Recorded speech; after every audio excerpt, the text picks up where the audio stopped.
Elias Vance contemplated the swirling nebula visible through the vast observation viewport of Concorde Prime. The cosmic spectacle, with its brilliant hues of purple and blue, contrasted sharply with the cold, sterile architecture of the station that served as the political heart of the galactic Concorde. As Earth's junior diplomat, his position afforded him little more than a glorified observer status at the grand meetings that determined the fate of hundreds of species across the galaxy. Today's session had been particularly difficult to stomach. The founding species representatives had barely acknowledged the C-class delegation section, where Earth and 24 other lesser species were seated. The chamber's very design, with elevated platforms for the founding species and descending tiers for others based on their classification, was a constant reminder of humanity's place in the galactic hierarchy. Quite the view, isn't it, human? The voice carried the distinctive harmonic undertones of the Valerian species. Elias turned to find Senator Kale approaching, the Valerian's iridescent scales catching the light from the nebula, creating an almost hypnotic effect. As one of the most influential members of the Concorde High Council, Kale rarely bothered speaking with C-class representatives.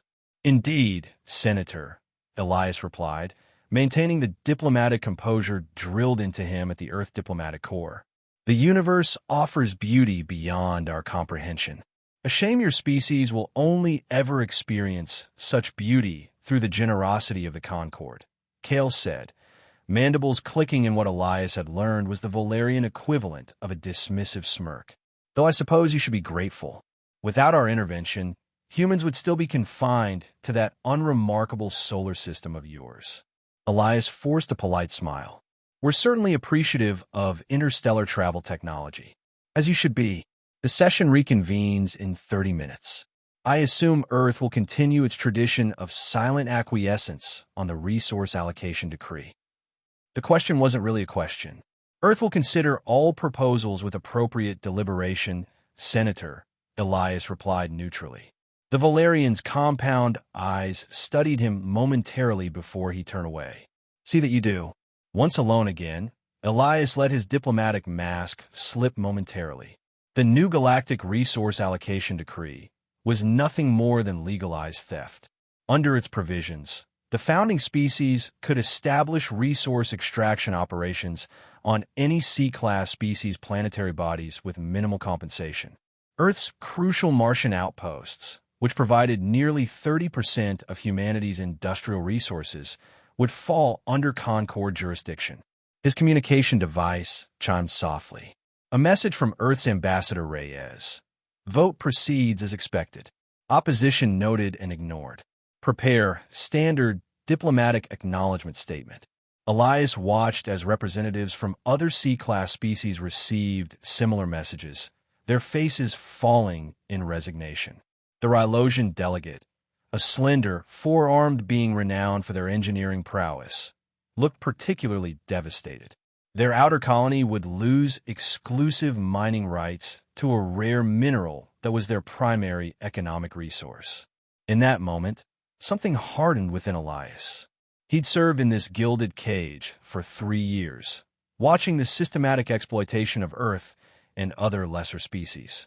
The carefully cultivated image of the Concorde as a benevolent, unifying force had worn thin, revealing the ruthless power structure beneath. His gaze returned to the nebula beyond the viewport, its chaotic beauty somehow strengthening his resolve. Perhaps it was time for humanity to reconsider its place in this grand cosmic dance. 20 years passed. On the surface, Earth maintained its compliant position within the Concorde hierarchy. Ambassador Reyes had been replaced by Ambassador Chun, who was in turn succeeded by others, all maintaining the appropriate diplomatic deference expected of a C-class species. But beneath this veneer of acceptance, humanity had been busy. Deep beneath the lunar surface, in facilities shielded from Concorde observation, Dr. Eris Thorne watched as the final test of the warp stream drive reached its conclusion. The holographic display showed the unmanned probe disappearing from its launch point at Jupiter's L5 Lagrange point, only to reappear precisely at its designated arrival coordinates beyond Neptune's orbit, all in less than 6 seconds. "Test successful," announced the AI system. All parameters within acceptable ranges. Warpstream Drive Mark 7 is operational. Dr. Thorne removed her specialized neural interface headset and turned to the small group of observers. Among them stood Elias Vance, no longer a junior diplomat, but now Earth's Director of Galactic Affairs, a position created specifically to oversee what had become known as Project Chimera. 20 years, Dr. Thorne said, running a hand through her silver-streaked hair. 20 years of reverse engineering, innovation, and pure stubborn determination. We did it. Elias stepped forward to examine the data. The Concorde's conventional jump gates require massive, fixed infrastructure and can achieve approximately 1 light-year per hour. This drive system is fully mobile and achieves what exactly? Conservatively? 80 light-years per hour, with minimal energy signature, Dr. Thorne replied. And unlike Concorde technology, it doesn't rely on their controlled jump network. We go where we want, when we want. And the quantum cloaking system. A younger scientist stepped forward, integrated and functioning at 97% efficiency. Concorde standard sensors cannot detect vessels equipped with the combined systems. Elias nodded, satisfaction evident in his expression. And the defensive systems? General Eva Rostova, the imposing head of Earth's Defense Force, stepped forward. The autonomous defense matrix has exceeded expectations. In simulations, it neutralizes all known Concorde weapons platforms without requiring ship destruction. Our philosophy remains the same. Demonstrate overwhelming tactical superiority without unnecessary casualties. And our allies? Elias asked. The Rylosians have completed their part, General Rostova replied. Their gravitational manipulation technology integrates perfectly with our systems. The KRYL biotech enhancements are also operational, though they're still refining the organic computing cores. Elias took a deep breath. What had begun as his private frustration 2 decades ago had evolved into the most ambitious secret project in human history. Earth, outwardly the model of Concorde compliance, had been systematically developing technologies that not only matched, but in many ways exceeded those of the founding species. The Chimera fleet? 300 vessels fully operational, General Rostova answered. Another 200 will be ready within 6 months. All constructed in the asteroid belt facilities and hidden bases throughout the Kuiper Belt. The Concorde remains unaware. And the demonstration device? Elias asked more quietly. Dr. Thorne's expression grew serious. The artificial wormhole generator has been successfully tested at small scale. It can effectively remove objects from normal spacetime as demonstrated on the test asteroid. We've named it the Void Key. I still have ethical reservations about this technology, interjected a scientist in the back. As do we all, Elias assured him. But sometimes the mere existence of a weapon precludes the need for its use. The Concorde maintains its dominance through technological superiority. We need only demonstrate that such superiority is no longer exclusive to them. He turned back to the main display, which now showed the growing fleet of Earth vessels hidden throughout the solar system. Their sleek designs bore little resemblance to the bulky, utilitarian ships the Concorde permitted C-class species to operate. The United Galactic Security Treaty vote is scheduled for next month at Concorde Prime, Elias said. If passed, it will give Concorde security forces unrestricted access to all member systems, including Earth. That's when we make our move. Are we truly ready to face the consequences? Asked one of the government officials present. Elias considered the question carefully. For 2 decades, we've lived under the illusion of choice while being systematically exploited. We're not seeking war or domination, only the right to determine our own future. If the Concorde cannot accept that, then they are not the benevolent unifying force they claim to be. He looked around at the gathered representatives of Project Chimera, scientists, military leaders, diplomatic advisors, and representatives from their secret allies. Prepare the final briefing for the Security Council. It's time for humanity to leave the table. The extraordinary Grand Council of the Galactic Concorde was convened with its customary pomp and ceremony. The vast council chamber of Concord Prime teemed with representatives from hundreds of species, segregated according to their classifications. The proceedings were broadcast throughout Concord space, a showcase of unified governance. Senator Kale, now High Chancellor of the Council, stood at the central podium. Age had dulled the brilliance of his scales, but his position had only grown more powerful over the decades. Distinguished representatives of the Concord, he began, his voice amplified throughout the chamber. We gather today to strengthen the bonds that have brought prosperity and security to our galaxy for centuries. The United Galactic Security Treaty before you represents the natural evolution of our collective governance, ensuring that the peace we all cherish is maintained through unified security measures. From his position at the front of the C-Class section, Ambassador Elias Vance listened impassively. Earth had been granted the rare privilege of leading the C-Class delegation due to what the Concord perceived as exemplary compliance over the years. Beside him sat Ambassador Lyra of the Rylosians and the KRYLL representative, both maintaining careful neutrality in their expressions. Chancellor Kale continued, "The treaty will empower Concord security forces to respond swiftly to any threats, maintaining established trade routes, and protecting all member species equally." The emphasis on equally was not lost on Elias. In practice, Concord protection had always been allocated according to classification status. Before we proceed to the vote, are there any final statements from the delegations? Chancellor Kale asked, a procedural courtesy rarely exercised by lower-tier species. To the visible surprise of many council members, Elias rose from his seat. A murmur rippled through the chamber. The Earth delegation requests permission to address the council, he stated formally. Chancellor Kale's compound eyes registered momentary confusion before he responded. An unusual request, but granted. The council recognizes Ambassador Elias Vance of Earth. Elias walked calmly to the speaker's platform, his movements unhurried and deliberate. The chamber fell silent, more out of curiosity than respect. Distinguished representatives of the Galactic Concord, he began, his voice steady. For over a century, Earth has participated in this grand experiment of interstellar cooperation. We have observed the protocols, accepted the classifications, and contributed our assigned resources to the collective. He paused, looking around the vast chamber, making eye contact with representatives from various species. Today, I stand before you not to debate the merits of the security treaty, but to deliver a message from Earth and its allies. Effective immediately, Earth, in conjunction with the Rylosian Confederation and the KRYLL Collective, formally withdraws from the Galactic Concord. The chamber erupted in shocked exclamations and confused chatter. Chancellor Kale's mandibles clicked rapidly in agitation. "This is absurd," he declared. "There is no provision for withdrawal in the Concord Charter."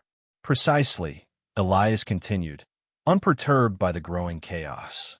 "A contract that cannot be terminated is not a contract. It is servitude. We did not come to negotiate. We came to inform."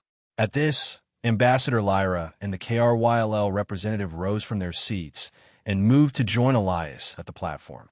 "The Rylosian Confederation stands with Earth," Ambassador Lyra announced, her four arms raised in the traditional gesture of resolution. "The KRYLL Collective likewise asserts its independence," added their representative. Chancellor Kale struggled to restore order, his amplified voice competing with the tumult. "This is unprecedented. Security confine these delegates until this matter can be properly addressed." Elias smiled faintly as Concord security officers hesitated, confused by the sudden disruption of protocol. "We anticipated such a response," Elias said, his voice cutting through the clamor. "Be assured that no violence will be offered by us today. We simply leave you to your deliberations." With that, Elias, Ambassador Lyra, and the KRYLL representative turned and walked toward the chamber's exit. The Earth delegation and those of their allied species rose to follow. "You cannot simply walk away from the Concord," Chancellor Kale bellowed, his composed facade crumbling. "There will be consequences." The Concord security forces will. Well, what, Chancellor? Elias interrupted, pausing at the threshold. Force us back to the table where we have sat silently, while our resources were plundered and our sovereignty dismissed? That table no longer exists for us. The Earth delegation and their allies exited the chamber, leaving their seats conspicuously empty, a visible wound in the carefully maintained image of galactic unity. As the doors closed behind them, Chancellor Kale regained enough composure to address the stunned assembly. This childish display changes nothing. The vote will proceed, and appropriate measures will be taken to address this temporary confusion among certain member species. But throughout the chamber, representatives exchanged uncertain glances. Never in the history of the Concord had any species dared to simply walk away. Exactly 30 minutes after the Earth delegation departed the council chamber, Elias Vance sent a simple encoded message from his ship: activate Silent Tempest Protocol. Throughout Concord space, the effects were immediate and shocking. Around Earth, Mars, and key human colonies, a wave of invisible energy rippled outward, temporarily disrupting long-range sensors and communication systems. Where there had appeared to be only standard Earth defense platforms and civilian vessels, hundreds of previously undetectable ships winked into existence. The Chimera fleet, revealed in its full strength. Similar revelations occurred around Rylosian and KRYLL worlds.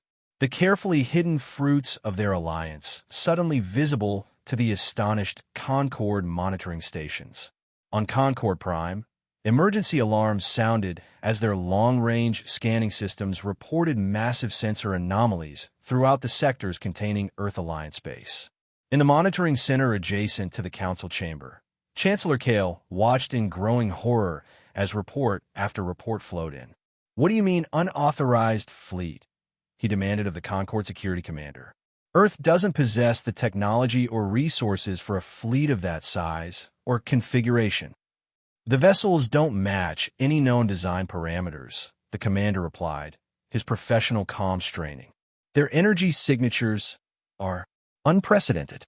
They appear to be establishing defensive formations around all former Earth Alliance worlds, but they have initiated no aggressive actions. Deploy the 7th Fleet to Sol immediately," Chancellor Kale ordered. "This rebellious display must be crushed before it spreads." "Sir," the commander hesitated. "The 7th Fleet reports that the jump gate to Sol is not responding. In fact, we're receiving similar reports from all gates leading to Earth Alliance, Rylosian, and KRYLL space." Chancellor Kale's scales darkened with rage. "Impossible. The jump gate network is controlled exclusively by Concord Central Operations." Before the commander could respond, a communication request flashed on the main display. "Incoming transmission from Earth vessel New Horizon. It's Ambassador Vance." "Put him through," Chancellor Kale hissed. Elias Vance's face appeared on the screen, calm and composed. Behind him, the bridge of an advanced vessel bore little resemblance to the utilitarian designs the Concord permitted Earth to operate. "Chancellor Kale, by now you've observed our initial security measures," Elias began without preamble. "I want to emphasize that we seek no conflict. Our fleets are deployed in purely defensive formations. This treachery will not stand," Chancellor Kale responded, struggling to contain his fury. "The Concord will not recognize this illegal secession. Your precious Earth will face the full might of Concord security forces." "I anticipated you might take that position," Elias replied evenly. "Therefore, we've prepared a demonstration to clarify our new relationship." The transmission expanded to include a secondary feed showing a remote section of the asteroid belt. A small Earth vessel positioned itself near a medium-sized asteroid, approximately 3 kilometers in diameter. "This is a live feed from our solar system," Elias explained. "What you're about to witness is a limited demonstration of one technology we've developed independent of Concord supervision." On the screen, the Earth vessel emitted a focused beam of energy that enveloped the asteroid. For a moment, nothing seemed to happen. Then, A pinpoint of absolute darkness appeared at the center of the asteroid. The darkness expanded rapidly, and within seconds, the entire asteroid simply vanished. No explosion, no debris, just empty space where a massive object had been moments before.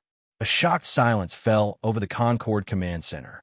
The void key technology creates a localized space-time distortion that temporarily shifts matter into an adjacent dimensional pocket, Elias explained, as though discussing something mundane.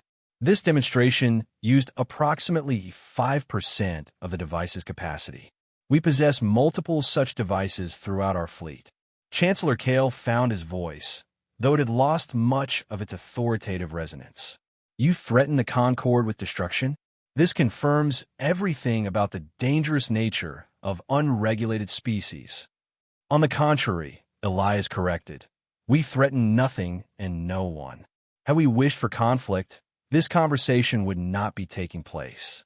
We merely demonstrate that the technological superiority upon which Concorde authority rests is no longer exclusive. We can defend ourselves, Chancellor. Nothing more, nothing less. Before Kale could respond, the commander interrupted urgently. Chancellor, the Valerian Vanguard fleet has engaged jump protocols without authorization, attempting to reach Sol via alternative routes. Elias's expression remained unchanged. I'm aware of the Vanguard's movement. Please observe the secondary feed. The display shifted to show the Valerian fleet, 15 capital ships and their escorts, emerging from jump space at the edge of the Sol system. Immediately, they were surrounded by a shimmering energy field. The massive vessels suddenly went dark, their engines and weapons systems powering down simultaneously. Another technology we've developed, Elias explained, a targeted electromagnetic disruption field. Your ships are undamaged, and life support systems remain operational. Their weapons, propulsion, and communication systems, however, have been temporarily neutralized. He leaned forward slightly. Your fleet will be released unharmed once we've completed this conversation. Their crews will confirm that not a single life was threatened. Throughout Concorde space, similar scenes played out as news of Earth's defiance spread. Markets plunged into chaos. Political alliances fractured as species reassessed their positions. The unthinkable had happened. A C-class species had not only defied the Concorde, but had demonstrated technological capabilities that matched or exceeded those of the founding species. The galaxy watched in terror, not from destruction or violence, but from the sudden, jarring collapse of a power structure that had seemed immutable for centuries. In the weeks that followed what became known as the empty chair incident, the Galactic Concorde found itself in unprecedented disarray. Chancellor Kale's authority crumbled as other founding species questioned how Earth's technological development had gone unnoticed. The Valerian Vanguard's humiliating neutralization without a single casualty undermined confidence in Concorde military superiority. Most damaging of all was the realization that jump gate access to nearly 20% of Concorde space, all Earth Alliance, Rylosian, and KRYLL territories, have been effectively severed, requiring ships to use conventional FDL travel that would take months rather than hours. On the rebuilt council chamber of Concorde Prime, emergency sessions devolved into accusations and recriminations. The intelligence services failed catastrophically, declared the Mithran counselor, his holographic avatar flickering with agitation. How could Earth develop such technologies without detection? Perhaps if the Valerians hadn't been so determined to treat them as primitives, countered the Aurelian representative, we might have noticed their potential before it was weaponized against us. Chancellor Kale, fighting desperately to maintain control of the council, raised his appendages for attention. This temporary disruption will be contained. I have authorized a full economic blockade of all secessionist territories. Without Concorde trade networks, these rebels will soon understand the cost of their defiance. But the economic advisors delivered another shock. Chancellor, the blockade is proving difficult to implement, one reported nervously. It appears the Earth Alliance vessels are utilizing an unknown form of faster-than-light travel that doesn't rely on our jump gate network. They're establishing direct trade routes with non-Concord species in the Outer Rim, and even maintaining limited commerce with several Concord members who are violating the blockade directive. Another counselor added, 17 additional C-class and B-class member species have formally requested clarification on the process for secession. The chamber erupted into fresh chaos. Meanwhile, in the newly established headquarters of the Earth Alliance on Luna, Elias Vance and representatives from the Rylosians, KRYLL, and several newly joined former Concord species were drafting the founding charter of what they called the Alliance of Free Worlds. Ambassador Lyra of the Rylosians manipulated a complex holographic display with her 4 arms. The Concord is fragmenting faster than we anticipated. Their economic models relied on the exploitation of lower-tier species. Without us, key resource chains are collapsing. We should not celebrate their difficulties, Elias cautioned. A desperate Concord might still attempt military action, despite our demonstrations. General Rostova, now Supreme Commander of the Alliance Defense Forces, shook her head. Our intelligence suggests their military leadership is reluctant to engage after the Vanguard incident. They have no countermeasures for our technology, and they know it. Then we press our advantage with the diplomatic initiative, Elias decided. Broadcast the charter invitation throughout Concord space. Make it clear, we offer partnership, not subjugation.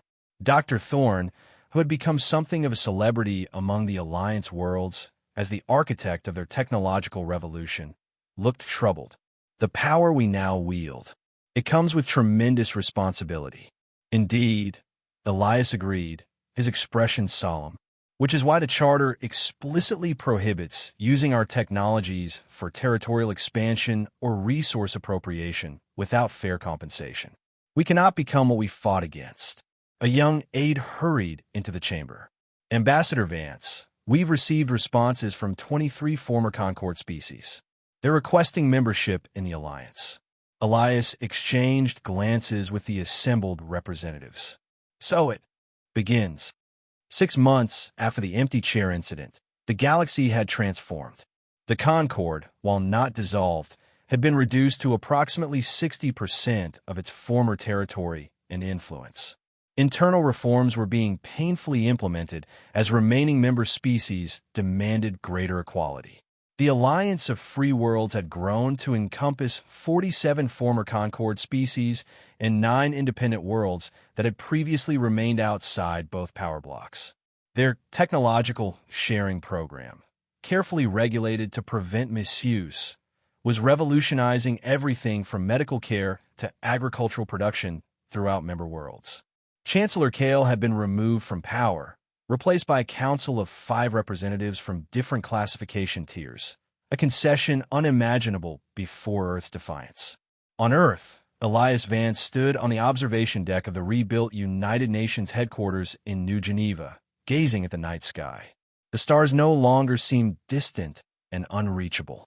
Humanity had found its place among them, not as supplicants at a table controlled by others, but as architects of a new order. Contemplating your handiwork, Dr. Thorne asked, joining him at the viewport. Wondering if we did the right thing, Elias admitted. We've upended centuries of stability. Stability built on subjugation, she reminded him. The Concord wasn't evil in its conception, just in its execution. Perhaps this shock was necessary for its evolution. And what of our evolution? Elias wondered aloud. Power corrupted them. What makes us immune? Dr. Thorne considered this. Nothing makes us immune, but awareness of the danger might help us resist it. The Alliance Charter incorporates lessons from both Earth history and Concord failures. Distributed authority, technological oversight, protection for minority voices. It's not perfect, but it's better. Elias nodded slowly. The hard part is just beginning. Revolutionary moments are easy to romanticize. Building something lasting that remains true to its founding principles. That's the real challenge. A subtle alert chimed from his communication device. A notification appeared in his field of vision. The former Valerian homeworld had formally requested opening diplomatic relations with the Alliance. Interesting times ahead, Dr. Thorne observed, seeing the notification reflected in the viewport glass. Indeed, Elias agreed. The galaxy watched in terror as humanity abandoned the table. Now we must show them we're building a better one, where everyone has a voice. Beyond the viewport, the stars continued their eternal dance, indifferent to the political reorganizations of the tiny beings who navigated between them. Yet something fundamental had changed. A species once dismissed as insignificant had rewritten the rules of a game thousands of years old. The empty chair they had left behind at Concord Prime remained vacant. A reminder that freedom sometimes requires the courage to walk away from the table entirely before a new one can be built.